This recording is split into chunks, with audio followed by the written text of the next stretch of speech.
और चीज़ ऐड कर लें उन्होंने नोट कि अभी कांस फिल्म फेस्टिवल जो है वो जारी है, जहाँ से दुनिया भर से लोग आए हुए हैं।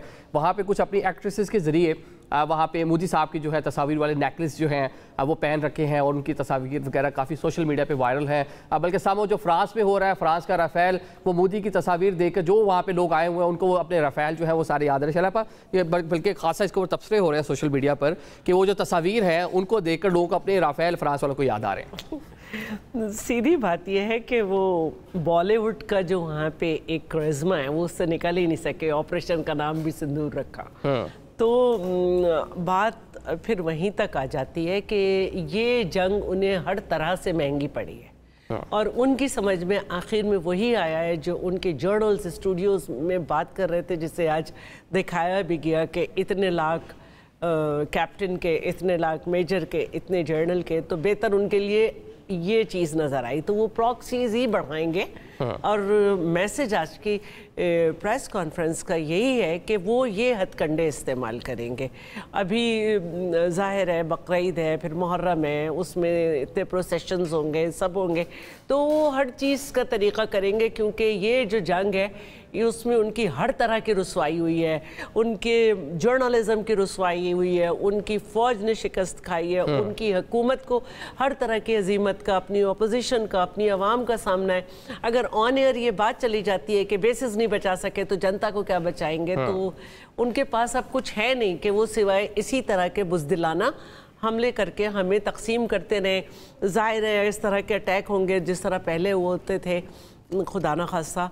तो यही होता था कि हुकूमत बलूचिस्तान की गवर्नमेंट हमने ख़त्म की थी। हालांकि उस वक्त जो सिक्योरिटी थी वो एफसी के पास थी, लेकिन हमारे यहाँ एलिमेंट्स आ गए थे कि आप हुकूमत गिराएं, हुकूमत गिराएं, हुकूमत गिराएं, हमने ख़त्म कर दी थी। बाद में वो रुके नहीं थे। उस बहुत बड़ा मसला आर्मी पब्लिक का भी हुआ। और अभी आप देखें, मैं तो नहीं समझती कि ये इतना आम बात है जिस तरह से पारा चिनार में और सब जगह हो रहा है। हर जगह कुछ ना कुछ है। आप मुझे बताएं इतने हथियार कैसे हैं वहाँ पे? अफगानिस्तान से आ रहे हैं, सारी चीजों से अमेरिका का लेफ्ट ओवर है अफगानिस्तान से, सारी चौकियों से गुजर के जाना पड़ता है। लेकिन मैं तो यही सुनती हूँ वहाँ पे हथियार हैं लोगों के पास। और तो हमें अपनी नफरतें ख़त्म करनी है, हमें ट्रस्ट करना है अपनी फ़ौज पे, अपनी हुकूमतों पे कि ये अवाम दुश्मन नहीं है, चाहे किसी की भी हुकूमत हो। तो ये चीज़ जो है हम में होनी चाहिए। ठीक है, कि हमें इन लोगों का आलायकार ना बने, ना मजहब के नाम पे, ना मजलूमियत पे किसी कौम की, ना किसी चीज़ पे।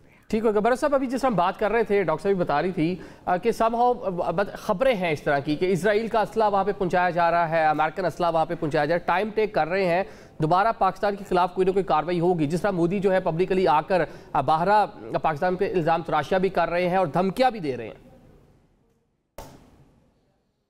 मेरा ख्याल है कि जिस तरह बात हुई, आपने लाइटर नोट पे बात की, मोदी को इस उम्र में पड़ी थी अपनी मांग में सिंदूर भरवाने की, और पाक फौज ने जो है सिंदूर उनके ही खून से भर दिया।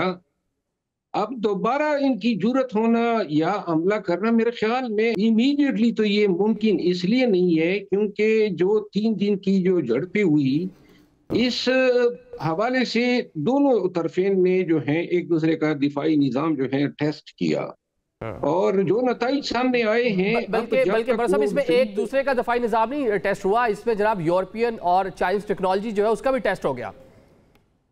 12 दोनों ममालिक ने जिस मुल्क से दिफाई निज़ाम, हथियार, मिसाइल, ड्रोन्स लिए थे, ये बेसिकली दोनों की ममालिक की इनकी कारकर्दगी सामने आई है। नंबर 1। नंबर 2 बात ये है कि पानी का जो झगड़ा है, पानी पे कभी झगड़ा नहीं हुआ।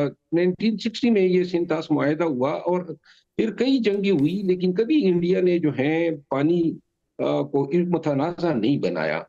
अब कश्मीर का मसला आर्टिकल 370 के बाद शायद अपने तई वो ये समझने लगे थे कि सेटल हो गया है, तो दूसरा तनाज़ा इन्होंने पानी की शक्ल में जन्म देने की कोशिश की। फायदा ये हुआ कि इस जंग में कश्मीर का इशू जो है वो खुल के दोबारा अपनी भरपूर यानी हुजम के साथ जो है आलमी दुनिया के सामने आया है।